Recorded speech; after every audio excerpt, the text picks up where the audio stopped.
भी सेटिस्फाइड होना चाहता है कि बीएड के बाद भी उसको शामिल करने के बाद मेरा जो नंबर आ रहा है, आप लोग जो नंबर प्राप्त हो रहा है पीआरटी में, खास कर 1 to 5 में जो भी मिला है इसमें है, और वो 9 से 10th 11 से 12th में जितनी सीटें हैं उतने अभ्यर्थी भी नहीं मिला। हालांकि एसएसटी और साइंस में थोड़ा सा कंपटीशन है, अदरवाइज कोई यहाँ पर इशूज़ नहीं है। आई होप कि क्लियरली आवाज़ आ रहा होगा। Is it okay? Now the come two point. तो बीएड वाले के साथ हम ये जो हम डिस्कशंस करेंगे कट ऑफ के रिगार्डिंग, आपका बीएड के साथ अगर होता है जो कि 1% चांसेज है, आपको क्लियरली बता देता हूँ 1% चांसेज है, और इसकी सुनवाई जो है आपका 9 अक्टूबर तक क्लियर हो जाएगा। 9 अक्टूबर तक आपका क्लियर हो जाएगा कि ये आपका शामिल होता है कि नहीं होता है। Anyhow come to the point. अब एक एक क्वेश्चन इसमें जानने की कोशिश करेंगे, जो भी ज्वाइन करते जाएंगे और आप डिस्कस करते जाएंगे। फाइनल डीबी कब तक होगा आपका, जो होगा फाइनल डीबी आपका जो बताएंगे, और कितनी बार होगा आपको मैंने इस पर डिस्कस किया है। ज्वाइनिंग आपका होगा लगभग आपका दिसंबर तक चांसेज है आपका ज्वाइनिंग हो जाएगा। चलिए दिसंबर आपका ज्वाइनिंग दिसंबर से जनवरी तक आपका चांसेज है कि हो जाएगा, दिसंबर से जनवरी तक, जन तक। नेक्स्ट आपका ट्रेनिंग उसके बाद 21 दिन का चलेगा, लगभग 21 डेज का आपका ट्रेनिंग चलेगा। इसमें किस जिला में आवंटित होगा डिपेंडिंग ऑन रैंक, आपका कट ऑफ जो होगा डिसाइडेड होगा, इस पर आपका डिपेंड करेगा। चलिए ओएमआर सीट आने के बाद सभी लोगों का नंबर घटा है, लगभग 90% ऐसे लोग हैं जिनका नंबर घटा है। कुछ ही लोग हैं जिसका 10% लोग हैं जिनका जो 4 से 5 नंबर बढ़ा भी है। उसके बाद रिजल्ट आपका होगा 10 इससे अक्टूबर से 15 अक्टूबर तक आपका प्रकाशित होगा। 10 से 15 या 16 तक आपका जा सकता है मैक्सिमम। फाइनल आंसर की आने के बाद कुछ हो सकता है नंबर आपका चेंजेस देखने को मिलेगा, कुछ आंसर 1-2 नंबर आपका चेंजेस देखने को मिलेगा। चलिए नेक्स्ट पॉइंट पर चलते हैं। आपका 10th आपके ये सारे डॉक्यूमेंट्स चाहिए, ऑलरेडी मैंने आपको डिस्कस किया था इसके रिगार्डिंग। ज्वाइनिंग कब तक होगी, मोस्ट प्रोबेबली आपको जनवरी 2024 तक आपको देखने को मिलेगा ज्वाइनिंग। आपका सारे लोगों को ज्वाइनिंग आपको 2024 तक दिसंबर जनवरी, ये आपका गांधी मैदान में प्रस्तावित है सारी चीज़ें, इस पर हम डिस्कस कर चुके हैं। ट्रेनिंग कितने दिन का होगा मैंने आपको बताया था, लगभग 21 दिन का आपका ट्रेनिंग होगा। 3 दिन का आपको प्रशिक्षण होगा। आफ्टर ज्वाइनिंग लेटर मिलने के बाद ज्वाइनिंग आपको मिल जाएगा, उसके बाद आपको मिल सकता है। कोई भी क्वेश्चन होता है आप पूछ सकते हैं किस जिला में मिलेगा और कितनी, जिसे आपका मैंने बताया था डिस्ट्रिक्ट ऑफ प्रायोरिटी आपका डीओपी जो है, मान लीजिए कि जिसका रैंक 1 आया है और वो नंबर है, इसको पटना अगर उसने चूज किया है तो पटना उसको मिल जाएगा। अगर मान लीजिए धीरे धीरे करते करते उसका रैंक नंबर आया है 60 नंबर, जो कि बहुत लोगों की संख्या है 60 के आसपास में, तो उनको सेकंड डीओपी में मिल सकता है, या फिर उसके बाद यहाँ पर सीट नहीं खाली रहेगा तो थर्ड डीओपी में चला जाएगा, डिस्ट्रिक्ट ऑफ प्रायोरिटी में चला जाएगा। सिमिलरली अगर नेक्स्ट अगर ये तीनों डीओपी में नहीं मिलता, तीनों में रिक्तियाँ नहीं रहेगी, वैकेंसी नहीं रहेगा, तो आपको 4th अल्फ़ाबेटिकली उठा करके फिर वहाँ पर डाल दिया जाएगा। ABCD अल्फ़ाबेटिकली उठा करके आपको डाल दिया जाएगा। ये सारे डॉक्यूमेंट्स जो है आपको लेके जाना होगा। अब मेन पॉइंट्स पे चलते हैं। आपके कट ऑफ से रिगार्डिंग मैंने आपको ऑलरेडी डिस्कस किया था, इसी में हमको ऐड ऑन कर देंगे जो भी आप हाइपोथेटिकल के जो क्वेश्चन कर रहे थे कि मैं बीएड वाले के किस तरह से कंसीडर किया जाएगा, तो मैं यहाँ पर मेंशन कर दूंगा। यहाँ पर ब्लैंक आपका स्पेस है सिमिलरली, ताकि मैं कोई भी चेंजेस ना हो सके, आपको ऑलरेडी सब कुछ सामने दिखे। आपको मैंने बताया था इसमें मार्क्स और सेफ मार्क्स और फीमेल के लिए बताया था ये सारी चीज़ें। ये आपका यूआर के लिए है, ईडब्ल्यूएस के लिए है, आपका ओबीसी के लिए है, ईबीसी के लिए, ईडब्ल्यूएस है, मेल फीमेल सारे लोगों का यहाँ पर बताया गया था। जो मिनिमम क्वालिफाइंग मार्क्स है इसमें परसेंटेज के बेसिस पर आप देख सकते हैं। यहाँ पर मैं बीएड के वालों के लिए मेंशन कर देता हूँ, यहाँ पर बीएड वालों के लिए मैं मेंशन कर देता हूँ। ठीक है, इसको मैं हटा करके इसको हटा देता हूँ, यहाँ पर मैं बीएड वालों के लिए मेंशन कर देता हूँ।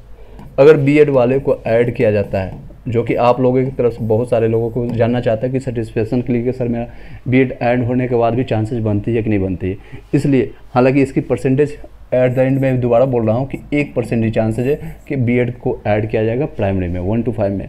फिर भी चलिए क्वेश्चन को जो भी लोग हैं आप पूछ सकते हैं।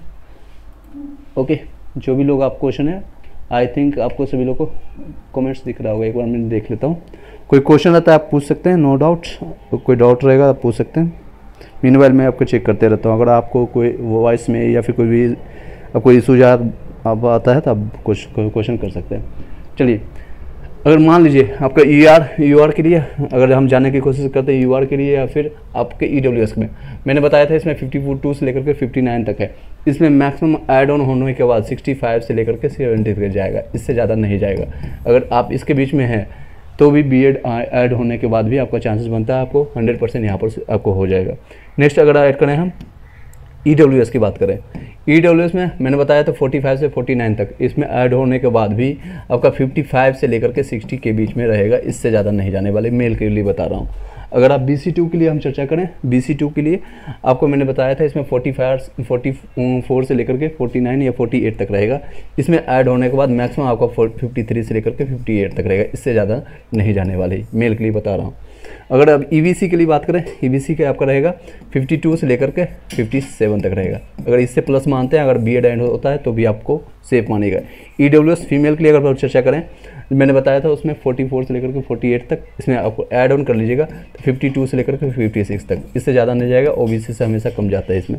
SC कैटेगरी के लिए मैंने बताया था उसमें 42 से लेकर के आपका यहाँ पर भी देख सकते हैं 38 से लेकर के जितने भी पास मानता है SC ST OB या फिजिकल हैंडीकैप्ड या एक्स सर्विसमैन के लिए 38 प्लस वाले या 39 प्लस वाले, इसमें ऐड होने के बाद भी ज़्यादा इसमें जाएगा 46 से लेकर के 51 तक, इससे ज़्यादा नहीं जाने वाले।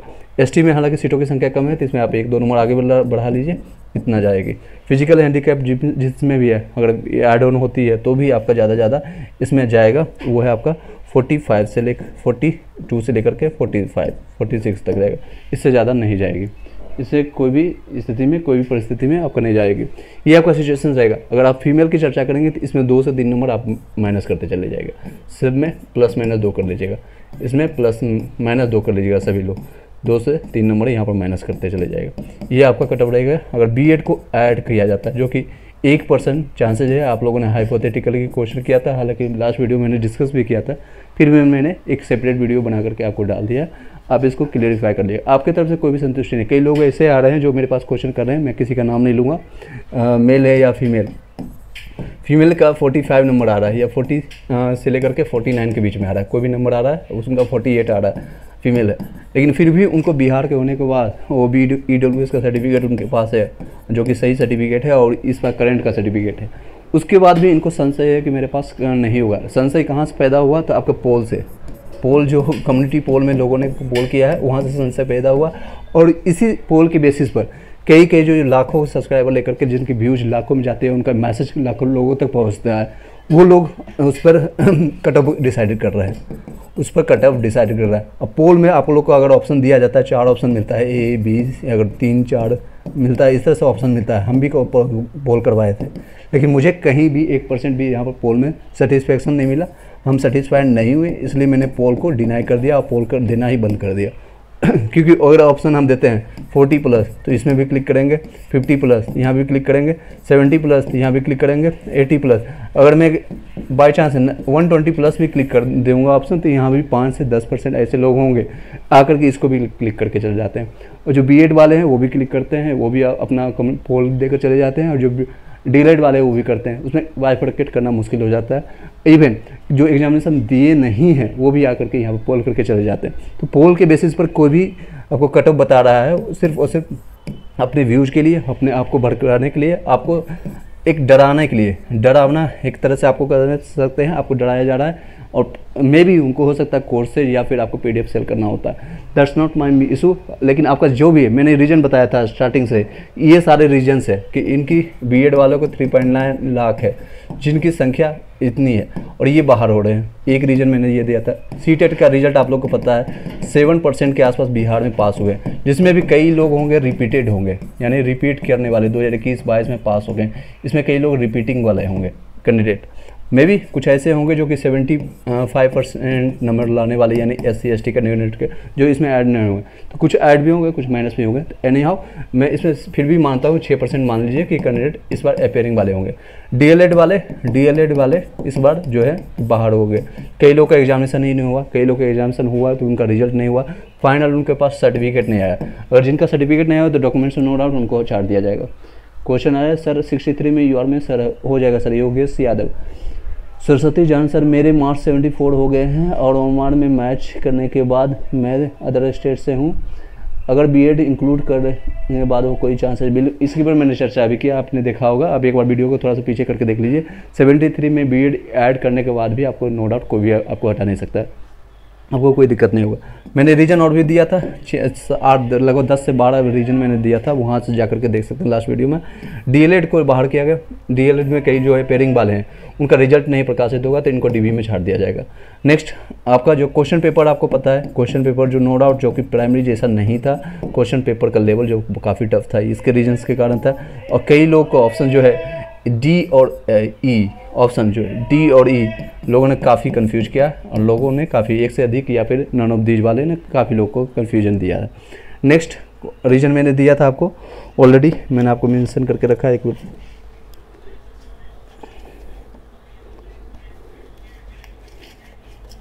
एक सेकंड का टाइम दीजिएगा।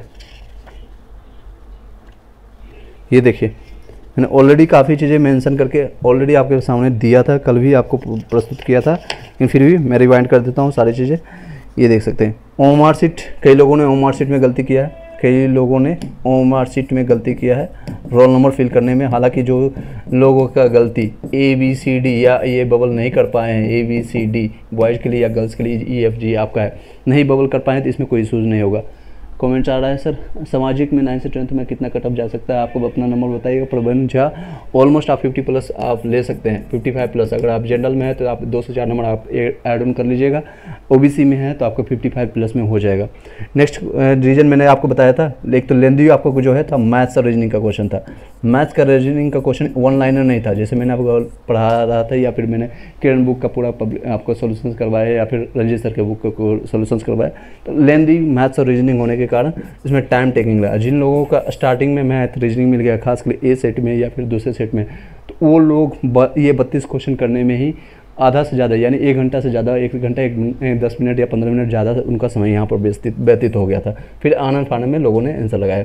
7th रीजन मैंने दिया था आपका, वैकेंसी बहुत ज़्यादा है। वैकेंसी अगर आप देखेंगे अन कंपटीशन लेवल से ले कहीं भी ग्रुप डी का हो या NTPC का आता है, 1 लाख वैकेंसी आता है तो 2 करोड़ 1.5 करोड़ लोगों ने अप्लीकेंट होते हैं। तो यहाँ पर वैकेंसी ऑलमोस्ट 80 हज़ार है, जिसमें से अगर आप देखेंगे तो अदर स्टेट वालों को 16,000 के आसपास मेल में, 16,000 आपको फीमेल में, जो कि एक फाइट कर सकते हैं। लगभग दोनों मिलाकर के 32,000 आता है, ये जो कि जनरल का 40% बनता है। 40% ये लोग अप्लीकेंट है और यहाँ पर नो डाउट यहाँ पर कंपटीशन है, यहाँ पर अप्लीकेंट है, यहाँ पर सबसे ज़्यादा कंपटीशन देखने को मिलेगा। तो इसलिए इसका कट ऑफ कोई भी आपको नहीं बताएगा कि 52 या 53 से कम जाएगा, खासकर मेल के लिए। फीमेल में 1-2 नंबर कम जा सकती है। ये रीजन है अप्लीकेंट, यहाँ वैकेंसी बहुत ज़्यादा है, हाई है। नेक्स्ट रीजन मैंने आपको बताया था अदर स्टेट वाले जो हैं, अदर स्टेट वाले ये लोग जो हैं DLED ज़्यादा हैं, इनकी संख्या ज़्यादा है। BTC करने वाले या फिर DLED कर सकते हैं, DLED करने वाले या BTC वाले की संख्या यहाँ पर ज़्यादा है। लेकिन बिहार में अगर देखेंगे सिमिलरली, अगर रिजर्वेशन कैटेगरी में बिहार वाले, इनकी संख्या कम है। इनकी संख्या बिहार में BTC या DLED करने वालों की संख्या बहुत कम है, बहुत कम। इधर जब से 2017 से आपका NIOS से DLED स्टार्ट हुआ था, इस सेशन से 18 मंथ उसके बाद लोगों ने DLED करना स्टार्ट किया, या फिर कर सकते हैं इन लोगों की संख्या थोड़ा बहुत बढ़ी है। उससे पहले जितने भी लोग एप्लीकेंट हैं वो सारे लोग ज़्यादातर 80% जो है वो B.Ed के प्रेफरेंस में जाते थे। कहाँ पर जाते थे? तो B.Ed करने वाले, इनकी बिहार में संख्या बहुत ज़्यादा है। 61 है प्रवीण झा, हो जाएगा सर आपको प्रवीण झा। नेक्स्ट है सर मेरा 52 आ रहा है उर्दू लैंग्वेज में, EBC में बिहार में हो जाएगा, कोई दिक्कत नहीं। नेक्स्ट क्वेश्चन पर चलते हैं, देख सकते हैं मैंने नेक्स्ट पॉइंटर आपको बताया था 10 वहाँ पॉइंटर्स, मैं पॉइंटर्स कंप्लीट करके इस वीडियो को यहीं पे वाइंड अप कर देंगे। एक तो दूर सेंटर दे दिया गया था, दूर सेंटर दे दिया था। दूर सेंटर देने के कारण क्योंकि बहुत लोग आउट ऑफ स्टेट जो भी थे, हरियाणा से, दिल्ली से या फिर अन्य राज्यों से, दूर सेंटर उनको सेंटर गूगल पर सर्च भी नहीं हो पा रहा था। आसपास लोगों से हेल्प लेकर के वहाँ पहुँचे हैं, कई लोग पहुँच भी नहीं पाए, इसके कारण से भी कई लोगों का सेंटर है इसमें। हालांकि इसकी संख्या कम होगी लेकिन फिर भी कुछ लोगों का छूटा है। 10 से 20% एब्सेंट थे। एक तो आपको समय कम मिला था, समय कम मिला था पढ़ने के लिए, समय कम मिला था आपको एजुकेशन स्टडी करने के लिए। थर्ड आपका जो है सिलेबस का डिसाइडेड नहीं था। अतुल प्रसाद जी का सीधे करना है, मुझे आपको सिलेक्शंस नहीं लेना है बल्कि उसमें छटनी करना है, यानी कि उसमें फ़िल्टर आउट करना है। तो सिलेबस इन्होंने दिया ही नहीं, डिसाइडेड नहीं था। ठीक है, ये सारे रीजन्स है और सिलेबस पता नहीं था। और कई ऐड ऑन कर सकते हैं आप अपने एंड से। आपका प्रेशर, कई लोगों का एग्जामिनेशन 4 साल बाद, 5 साल बाद, इवन वो माइंड सेट उनका बना हुआ था कि मैं मार्क्स बेसिस पर मेरा हो जाएगा। इसी कारण से कई लोग सीटेट 2 बार, 3 बार, 4 बार दे रहे थे कि 91 आया तो इस बार देंगे तो हमारा 90 से क्रॉस हो जाएगा या फिर 100 से क्रॉस हो जाएगा, 110 से ज़्यादा आ जाएगा, इसके बेसिस पर। कई लोग हैं जो कि सीटेट का तैयारी करने वाले, इनका सिलेबस और BPSC का सिलेबस दोनों डिफरेंस है, एक डिफरेंट था, एग्जाम पैटर्न डिफरेंट है, सारा चीज़ डिफरेंट होने के कारण आपको कंपटीशन में काफ़ी चीज़ चेंजेस देखने को मिला। ये सारे रीजन्स है। अब भी जो भी मैं सजेस्ट करूँगा, जो भी लोग आप तैयारी कर रहे हैं, तो मैं उनको सजेस्ट करूँगा सीटेट पहले आप निकालिए। सी टेट का पहले तैयारी कीजिए और इसमें पेपर 1 और पेपर 2 जो भी है आपका दोनों पहले क्लियर कीजिए। एटलीस्ट 90 नंबर आप लेकर आइए। जनरल वाले हैं, अदर स्टेट वाले हैं तो 90 नंबर लेकर रखिए। अगर ओबीसी एससी वाले बिहार के रिजर्वेशन रहते हैं तो 82 लेकर के रखिए। उसके बाद इन चीज़ों को अच्छे से रिविजन कीजिए। आपके पास टाइम मिलता है, बीपीएससी आपको 3 अपॉर्चुनिटी मिलता है, 1 2 3 आपका में भी आपका एक ये चला गया, बाकी के 2 है उसको आप यूज़ करिए। स्टेट का आपका एग्जामिनेशन हो चुका है, रिजल्ट अभी आ चुका है। जो लोग पास हो चुके हैं उन लोगों के लिए गोल्डन अपॉर्चुनिटी आपके बीपीएससी टियर 2 के लिए जो आपका है अपॉर्चुनिटी वहाँ पर से ओपन हो जाएगा। जल्दी इसका फॉर्म स्टार्ट हो जाएगा, इसकी तैयारी भी हम करवाएंगे यहाँ पर से।